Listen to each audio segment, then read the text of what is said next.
আসসালামু আলাইকুম everyone, welcome করছি আমার নতুন আরও একটি ভিডিও দেখার জন্য। আশা করছি সবাই ভালো আছেন। আজকে আপনাদেরকে তৈরি করে দেখাবো আলু ঘাটি। ফ্রিজে যদি দেখেন শুধুমাত্র একটি মাছের মাথা অবশিষ্ট আছে, তাহলে এখনই আলু দিয়ে ঝটপট এই আলু ঘাটি রেসিপিটা আপনারা ট্রাই করে দেখতে পারবেন। আশা করছি হতাশ হবেন না। তাহলে চলুন আর কথা না বাড়িয়ে ভিডিওটি শুরু করি। প্রথমে আমি এখানে নিয়ে নিয়েছি একটি মাছের মাথা, আর মাছের মাথাটা ঠিক এভাবে করে কয়েক পিস করে কেটে নিয়েছি। আর নিয়ে নিয়েছি একটি লেজ থেকে আমি 2 টুকরা মাছ বের করে নিয়েছি। এখন এই মাছগুলো ভালোভাবে ধুয়ে নিয়েছি। এর সাথে হলুদের গুঁড়া, লবণ আর শুকনো মরিচের গুঁড়া দিয়ে দিয়েছি হাফ চা চামচ করে, দিয়ে খুব ভালোভাবে মাখিয়ে এটি রেস্টে রেখে দেব প্রায় 10 মিনিট। তারপর এটি ফ্রাই করে নেব। এখন চলে এসেছি মাছের মাথাটি ভাজার জন্য।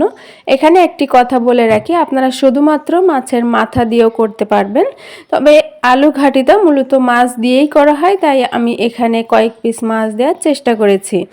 এখন এই মাথাটা খুব ভালোভাবে ভেজে নেব। প্রায় এটি ভাজতে একটু সময় লাগবে, আপনাদের চুলার আঁচ বুঝে আমি গোল্ডেন ব্রাউন কালার করে এটি ভেজে নিয়েছি। এখন এগুলো আমি উঠিয়ে নিচ্ছি।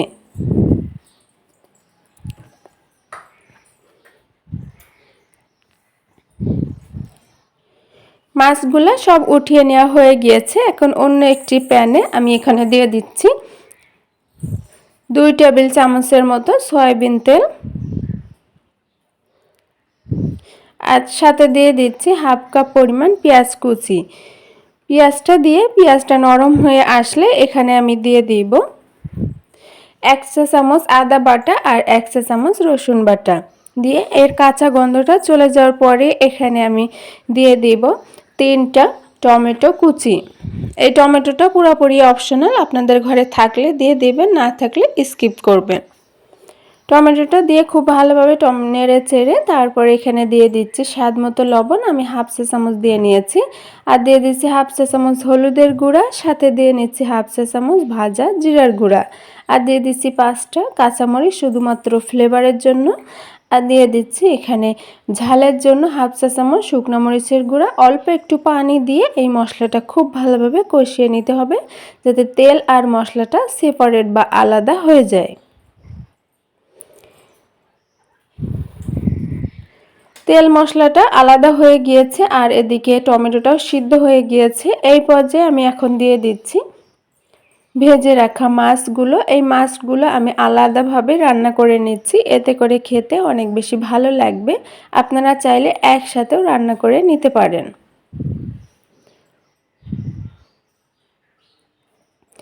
মাছগুলো কিছুক্ষণ কষানোর পরে এখানে দিয়ে দিচ্ছি হাফ কাপের নর্মাল পানি, দিয়ে আরও কিছুক্ষণ এই মাছগুলো কষিয়ে নেব। এখানে কিন্তু আমি প্রথমে ঝোলের পানি বা গ্রেভির পানিটা দিয়ে দিই নাই, আমি একটু পানি দিয়ে মাছটা খুব ভালোভাবে কষিয়ে নেওয়ার পরে এখন দিয়ে দিচ্ছি ঝোলের জন্য অর্থাৎ গ্রেভির জন্য পানি। এখানে 2 কাপ পরিমাণ নর্মাল পানি আমি নিয়ে নিয়েছি। এদিকে মাছটা রান্না হতে থাক, আমি এদিকে আলুটা রেডি করে নিচ্ছি। এখানে হাফ কেজি পরিমাণ আলু আমি আগে থেকে সিদ্ধ করে ছুলে নিয়েছি। এখন এটি ম্যাশ করে নিচ্ছি।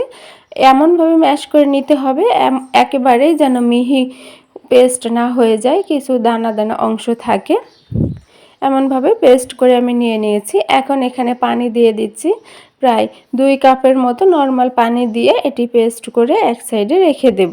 এরকম দানা দানা থাকবে, অর্থাৎ গোটা গোটা আলু থাকবে, একবারে মিহি করে পেস্ট করে এটা নেওয়া যাবে না। এদিকে মাছ রান্নাটা প্রায় হয়ে গিয়েছে, এটি এখন চুলা থেকে নামিয়ে এক সাইডে রেখে দেব।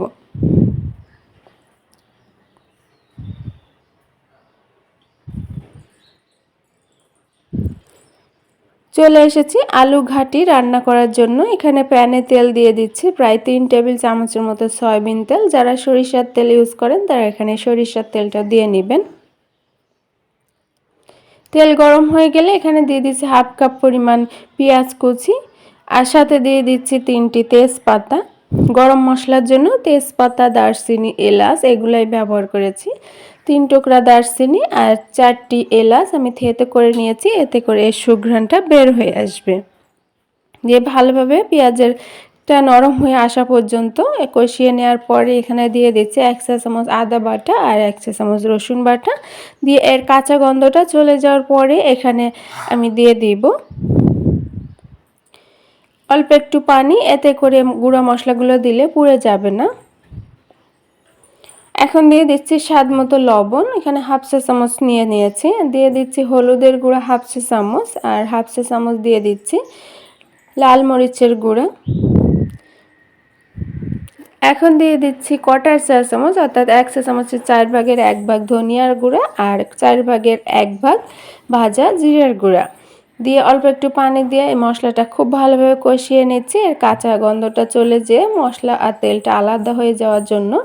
আর এর ফাঁকে দিয়ে দিচ্ছি 6টি কাঁচামরিচ, খুবই সুন্দর একটি স্মেল বের হবে। মরিচগুলো একটু আমি ফালি করে দিয়ে নিয়েছি, তবে পুরাটা ফালি করে নিয়ে এখন আগে থেকে যে আলু পেস্টটা রেডি করে রেখেছিলাম সেটা এখানে দিয়ে দিয়েছি, দিয়ে খুব ভালোভাবে কষিয়ে নিচ্ছি। কষানোর পরে এখানে দিয়ে দিচ্ছি আগে থেকে রান্না করে রাখা মাছ, দিয়ে খুব ভালোভাবে এই আলুর সাথে মাছটা কষিয়ে নিচ্ছি এর থেকে ও মশলার থেকে তেলটা ছেড়ে দেওয়া পর্যন্ত। মশলা থেকে তেলটা ছেড়ে দিয়েছে, আলুটা খুব ভালোভাবে কষানো হয়ে গিয়েছে। এখন এই পর্যায়ে দিয়ে দিচ্ছি হাফ লেবুর রস। এখানে লেবুর রসটা দেওয়ার ফলে মাছের যে একটা গন্ধ সেটা চলে যাবে। কিছুক্ষণ কষানোর পরে এখানে এই পর্যায়ে আমি এখন দিয়ে দিচ্ছি 3 কাপের মতো গরম পানি। এখানে অবশ্যই গরম পানিটা দেওয়ার চেষ্টা করবেন। নেড়ে চেড়ে মিশিয়ে দিয়ে নিচ্ছি একটি বলক আসা পর্যন্ত। যেহেতু গরম পানি দিয়েছি তাই বলকটা খুব তাড়াতাড়ি চলে এসেছে। এখন এখানে আমি লবণটা টেস্ট করে নিচ্ছি, লবণটা একটু কম আছে, এজন্য এখানে আরও একটু স্বাদ মতো লবণ দিয়ে নেব। তার আগে দিয়ে দিচ্ছি 1 চা চামচের মতো ভাজা জিরার গুঁড়া আর স্বাদ মতো লবণ দিয়ে এটি ঢাকনা দিয়ে ঢেকে চুলার আঁচটি মিডিয়াম আর লোয়ে দিয়ে রেখে দেব প্রায় 15 থেকে 20 মিনিট। এতে করে খুব সুন্দর একটি ঘ্রাণ বের হবে ভাজা জিরার গুঁড়াটা দেওয়ার কারণে। এখানে চাইলে আপনারা গরম মশলা কিংবা ধনিয়া পাতাটাও দিয়ে নিতে পারবেন। এই যে কত সুন্দর দেখতে হয়েছে আর স্মেলটা কিন্তু খুবই সুন্দর হয়েছে, আপনারা ট্রাই করলে বুঝতে পারবেন। এখন এটি আমি চুলা থেকে নামিয়ে পরিবেশন করে নিচ্ছি। তো ভিউয়ার্স, আশা করছি আমার আজকের এই ভিডিও আপনাদের কাছে অনেক বেশি ভালো লেগেছে। ভালো লাগলে আমার চ্যানেলটি সাবস্ক্রাইব করে রাখবেন আর ফেসবুক থেকে দেখলে আমার পেজটিকে ফলো দিবেন। আমার রেসিপি ট্রাই করলে অবশ্যই আমাকে কমেন্ট করে জানাবেন। আজকে এই পর্যন্তই, সবাই ভালো থাকবেন, সুস্থ থাকবেন, আমার ফ্যামিলির জন্য দোয়া করবেন। আল্লাহ হাফেজ।